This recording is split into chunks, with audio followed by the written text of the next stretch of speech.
आखिर कौन है एकनाथ शिंदे? कभी ऑटो चलाते थे एकनाथ शिंदे। शिवसेना से जुड़े आंदोलन में आगे रहे हैं शिंदे। 2019 में सीएम बनते बनते रह गए थे शिंदे। नाराज क्यों है शिंदे? भाजपा से नजदीकी बनी उद्धव से दूरी की वजह क्या है पूरा मामला, जिससे महाराष्ट्र में मची है खलबली। महाराष्ट्र की राजधानी मुंबई से लेकर दिल्ली तक में सियासी हलचल मची हुई है। सियासी हलचल के केंद्र में शिव सैनिक एकनाथ शिंदे हैं। वह एमएलसी चुनाव परिणाम आने के तत्काल बाद शिवसेना और महाराष्ट्र सरकार को समर्थन देने वाले लगभग 3 दर्जन विधायकों के साथ गुवाहाटी फुर हो गए और उद्धव ठाकरे देखते रह गए। वह अब उद्धव ठाकरे के सामने भाजपा के साथ चट्टान की तरह उन्हीं के विधायक को लेकर खड़े हो गए हैं। अब चर्चा इस बात की है कि आखिर एकनाथ शिंदे कौन है, क्या करते आए हैं, क्या है उनकी मंशा। दरअसल 1997 में शिंदे को शिवसेना ने ठाणे नगर निगम चुनाव में पार्षद का टिकट दिया था, जिसमें उन्होंने भारी मतों से जीत हासिल की थी। 2001 में उन्हें ठाणे नगर निगम में सदन का नेता चुना गया और वो 2004 तक इस पद पर रहे।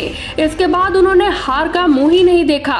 पार्टी ने जहां से जिस चुनाव से खड़ा किया, शिंदे को जीत हासिल हुई। एकनाथ शिंदे महाराष्ट्र सरकार में नगर विकास मंत्री हैं। एकनाथ शिंदे का जन्म 9 फरवरी 1964 को महाराष्ट्र के सतारा जिले में हुआ था। शिंदे मराठी समुदाय से ताल्लुक रखते हैं। एकनाथ शिंदे ने 11वीं कक्षा तक ठाणे में ही पढ़ाई की। पढ़ाई के बाद उन्होंने ऑटो चलाना शुरू कर दिया था। कुछ साल ऑटो चलाने के बाद वह शिवसेना से जुड़ गए और एक आम कार्यकर्ता के रूप में काम करने लगे। इसके बाद उन्होंने हर चुनाव से जीत हासिल की। वह मुख्यमंत्री उद्धव ठाकरे के बेहद करीबी माने जाते हैं। एकनाथ शिंदे ठाणे की कोपरी पंचपखाड़ी सीट से साल 2004 में पहली बार विधायक निर्वाचित हुए थे। इसके बाद साल 2004 में शिवसेना के टिकट से वह पहली बार विधानसभा पहुंचे। इसके बाद 2009 से 2014 और 2019 में भी वह लगातार विधानसभा सदस्य निर्वाचित हुए। शिंदे पार्टी की तरफ से सामाजिक और राजनीतिक मुद्दों को लेकर कई आंदोलन में सबसे आगे रहे। वह पार्टी की कई जिम्मेदारियां संभाल चुके हैं। वो अक्टूबर 2014 से लेकर दिसंबर 2014 तक महाराष्ट्र विधानसभा में विपक्ष के नेता भी रहे थे। उनके बेटे श्रीकांत शिंदे फिलहाल कल्याण से शिवसेना के लोकसभा सांसद हैं। महाराष्ट्र की राजनीति में शिंदे को ठाकरे परिवार के बाद पार्टी में सबसे मजबूत शिवसेना माना जाता है। 2019 में अगर उद्धव ठाकरे मुख्यमंत्री बनने को राजी नहीं हुए होते तो प्रबल संभावना यही थी कि शिंदे ही सीएम बनते।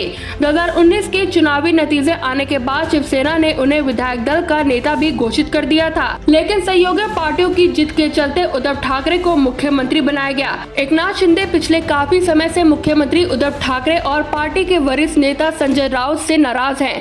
पार्टी में नजरअंदाज किए जाने से दुखी शिंदे की नेतृत्व से लंबे समय से नाराजगी बनी हुई है। कहा जा रहा है कि उन्हें अपनी मर्जी से विभाग चलाने की छूट नहीं दी जा रही थी और उनके काम पर लगातार नजर रखी जा रही थी। इसके अलावा वो पार्टी में आदित्य ठाकरे के बढ़ते कद से भी आहत चल रहे थे।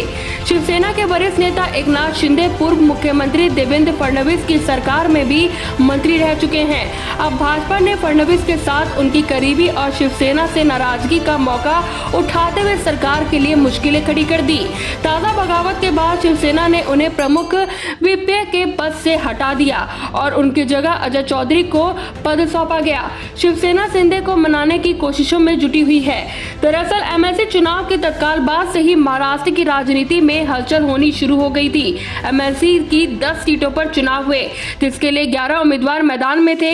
इसमें शिवसेना, कांग्रेस और एनसीपी के गठबंधन ने 6 उम्मीदवार उतारे थे, जो बीजेपी ने 5। लेकिन चुनाव के परिणाम आते ही अब शिवसेना और महाराष्ट्र सरकार को समर्थन देने वाले करीब 3 दर्जन विधायक अचानक गायब हो गए, जिन्हें मुख्यमंत्री उद्धव ठाकरे के करीबी और शिवसेना पुराने नेता शिंदे अपने साथ लेकर गुजरात पहुंच गए हैं।